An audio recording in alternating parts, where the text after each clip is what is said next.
Okay, g'day again. Oh, as you can see, I've doing a final fit now of my fairings. I was going to say I'm up to painting stage or primer stage, but yeah, not quite. I still got a little bit of unrubbed fiberglass on the other one. Not even sure why I actually put the fiberglass on. I might just clean it right off because it wasn't even necessary. That was already fitting anyway. Not sure what I put. There must have been some reason. Anyway, so yeah, I got that little bit to rub. But basically, I finished the puttying and the shaping, and yeah, let's start primering. We'll start with probably 3 unthin coats of 2-pack primer on the fairings. I've already done that on the other pieces, and yeah, then we'll wet rub them with some 240, and yeah, the 2-pack is sort of what I use for a final fill. Just get it all smoothed off, fill in any pinholes and any minor discrepancies. Also, too, like this is the advantage of 2-pack in that it fills very well. You don't get sink back. It doesn't it doesn't alter once you've rubbed it. That's it. It stays that shape. So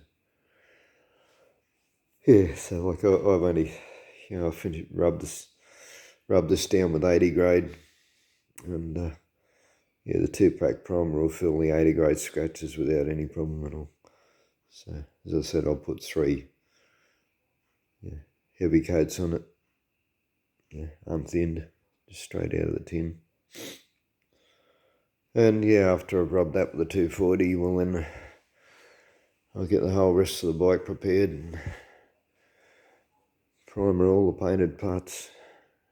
And yeah, I've already got the paint. The paint will be it's a dark metallic blue. It's a Ford colour. It's called Cobalt. And yeah, there'll be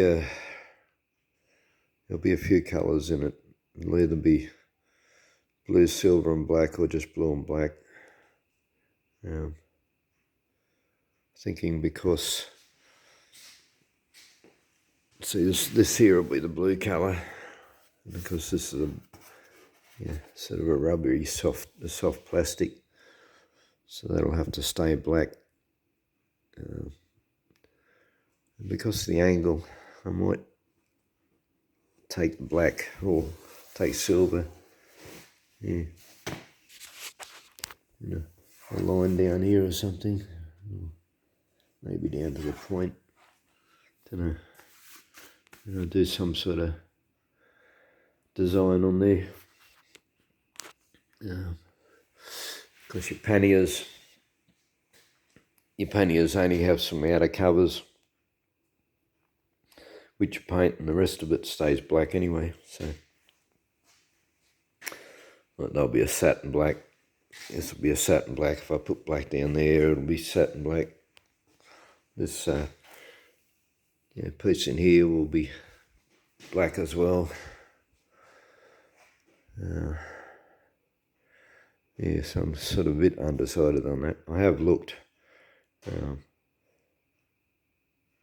online at different colours, and in these STs there's quite a lot of pictures and images actually, and the ones that are full painted, they're just too much. It looks like a car with 2 wheels, it's so they'll definitely be a little bit of variation in it. But yeah, shame actually. I was planning to take this to Sydney in October, but yeah, fortunately, the boys want to come up with me, so I'll be driving up instead, taking me bug up again. So I won't even really get to test it out, I'm going to build all this to go up the hem and then pass 3 years I've had all that crap going on, and yeah, lost interest in it, as I've mentioned in other videos. Didn't actually get to use it for the purpose I built it for. So yeah, I got too many projects now. I've got a WB panel van in there, and I really want that finished, and I just haven't got the money. There's a lot of expense has to go into it now. So looks like the bike gets sacrificed. I'm gonna have to get it finished, get it registered, and sell it so I can finish my panel van. But I will go for a ride in it. I have to at least test out what I've done. Probably go out to St Helens, actually. That's a nice cruisy ride. Yeah, as I said, I come down on the Hume, and I'd previously gone up twice on an FZR Yamaha sports bike, and I had sore back, sore wrists, etc. And on this, I didn't get a sore back or wrist, but I got really sore knees, because there's just, you're sitting here with your knees bent, too much of an angle, especially for me. I've had knee operations, and so that was the whole point of making the forward mounted pegs, which meant changing all the fairing and rebuilding the whole thing. The other issue I had, which it didn't help, that there was a whole storm blowing half the way down, and torrential rain and wind, but my hands were freezing up, and the gloves got wet. I had 2 pairs of gloves, both of them got soaked, and I ended up buying a pair of ski gloves that had stayed dry, but even then, my hands were still freezing up. I got poor circulation in my hands. So that was the purpose of making these up. They're wind deflectors, keep the wind and rain off your hands, and they're only sort of just high enough, but you can't really go any higher without looking stupid. But yeah, given the angle, they should push most of it up off you.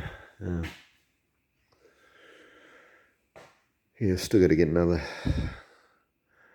shield. Make my own, actually. I think I'll just buy some Perspex, or I might go to the Wreckers. And if I haven't got an ST one, I'll get something else that I can cut down and make fit. I'm not going to take it up high. Like the ST has this one that comes right up here. I don't like looking through screens, especially Perspex. Glass is a bit clearer, but Perspex is not that clear. I like to be able to see the road ahead of me, and every detail about it. Oil patches and water patches and rough patches, and I don't like looking through a screen. So it'll only be a short one. It'll finish here. Just go across, and if the next person doesn't like it, well, they can go looking for another screen for an original. And, that's all I'll be putting on it, because that's what I was intending to do. And I've got the vinyl for my seat sitting over there over the milk crate. Just wait for a nice sunny day now to get it warm enough to stretch over the seat. There is some covers. Actually, I've got this cover on. Okay. I went looking for the other cover, and it's not in the box in my garage. It's either got buried in the back of the panel van, or it's out in the garden shed with the original fairings or something, but I do have it there. But I'm pretty sure they already, this one fits up, and I'm pretty sure I already made the new fairing fit them bits anyway, so, but I'll check before I go painting it. But the only thing it needs, and I'll get them if I can, as I said, is always an issue with finances here, because I've got too much going on. I've got a lot of expenses. But the only other issue I have is to sit upright I need the bars back 1.5 inches, 2 inches. Like my hands are comfortable here. So, and that reaching forward that extra 1.5 inches is sort of mucks up your riding position. So, yeah, so you can get handlebar risers. You can actually buy ones specific for STs. I think probably most riders, want the bars back that little bit further.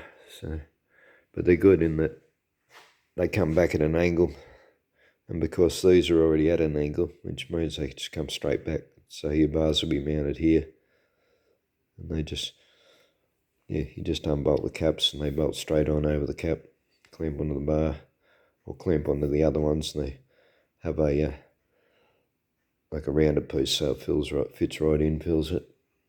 The only drawback to that is you can't put the plastic cover back on, but that's okay. I can tidy all the wires up. It's got heated grips, but they didn't work, and I found that they were wired up wrong. So I've rewired them, but yeah, that's what all this garbage is. Not taped up or anything yet, and